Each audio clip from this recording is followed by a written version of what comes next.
अपने सब सुन रहल छी एपी प्रोडक्शन के भक्ति में प्रस्तुति।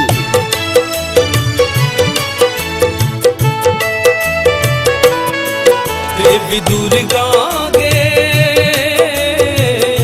महिमा तोहर छो अपार।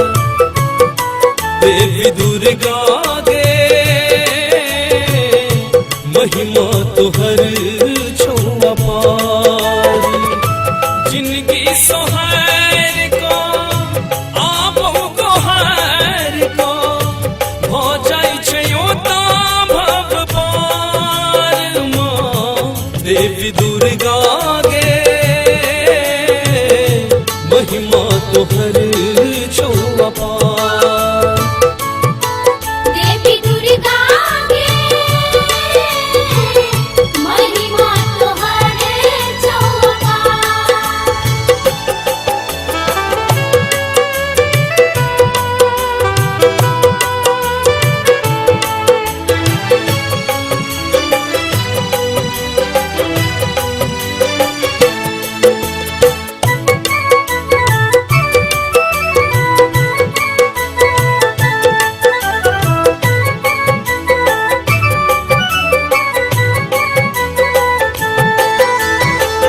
तू ही ज्ञान तू ही बुद्धि तू ही माया मोह दे। तू तो न हुआ दै छे लाल के लिलोह दे।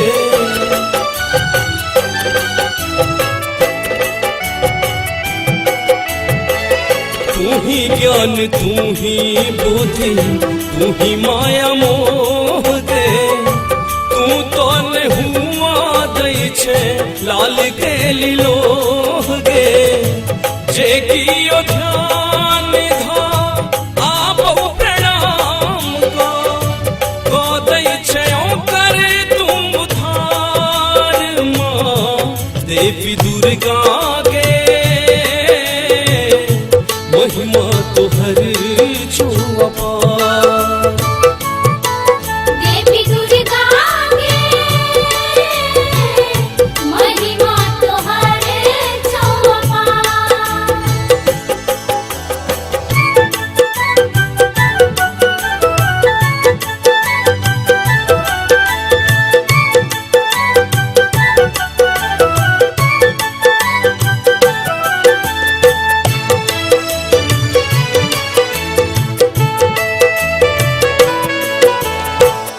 बढ़ी जाई पाप जखन लै छे अवतार दे। बन को कराली काली करे छे संहार दे।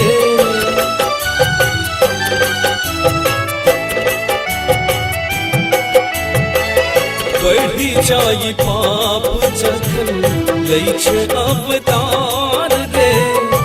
बन को कराली काली करे छे संहार गे।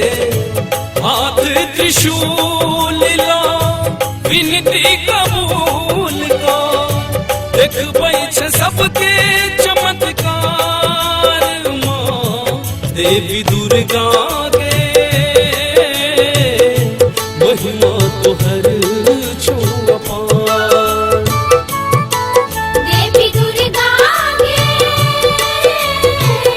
महिमा तोहर छो अपार।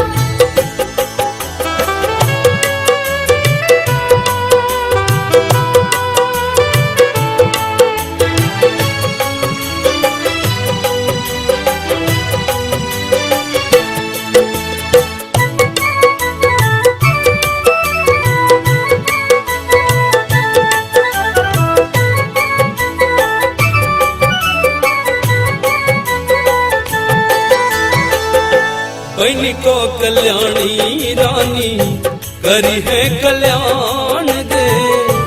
अमित गुंजन पर दी है खास ध्यान दे।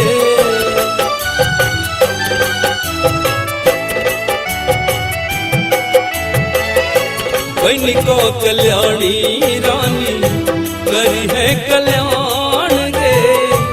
अमित गुंजन पर दी है खास ध्यान दे।